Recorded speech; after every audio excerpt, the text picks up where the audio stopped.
Today, I'm announcing the United States is targeting the main artery of Russia's economy. We're banning all imports of Russian oil and gas and energy. That means Russian oil will no longer be acceptable at U.S. ports, and the American people will deal another powerful blow to Putin's war machine. This is a move that has strong bipartisan support in Congress and, I believe, in the country. Americans have rallied to support their Ukrainian people and made it clear we will not be part of subsidizing Putin's war. We made this decision in close consultation with our allies and our partners around the world, particularly in Europe, because a united response to Putin's aggression has been my overriding focus, to keep all NATO and all of the EU and our allies totally united. The decision today is not without cost here at home. Putin's war is already hurting American families at the gas pump.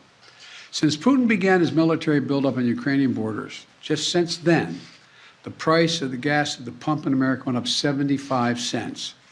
And with this action, it's going to go up further. I'm going to do everything I can to minimize Putin's price hike here at home.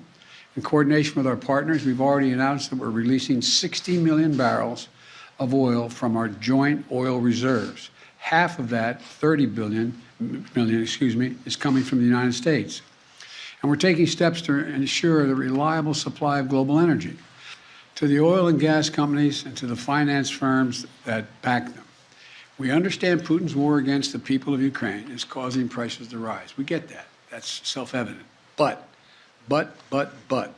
it's no excuse to exercise excessive price increases or padding profits or any kind of effort to exploit this situation or American consumers, exploit them. Let me be clear about two other points. First, it's simply not true that my administration or policies are holding back domestic energy production. That's simply not true. Even amid the pandemic, companies in the United States pumped more oil during my first year in office than they did during my predecessor's first year. We're approaching a record levels of oil and gas production in the United States, and we're on track to set a record of oil production next year. In the United States, 90% of onshore oil production takes place on land that isn't owned by the federal government.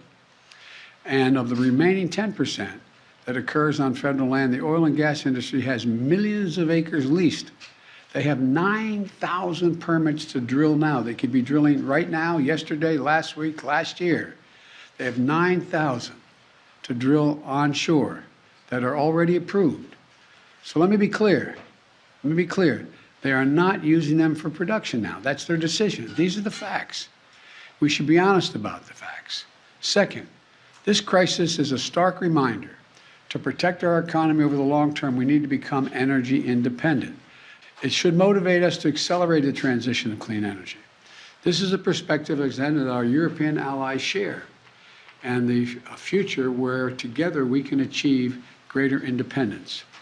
Loosening environmental regulations or pulling back clean energy investment will not lower energy prices for families.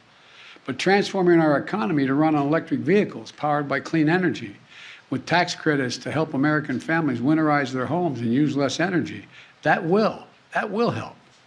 And if we do what we can, it will mean that no one has to worry about the price of the gas pump in the future.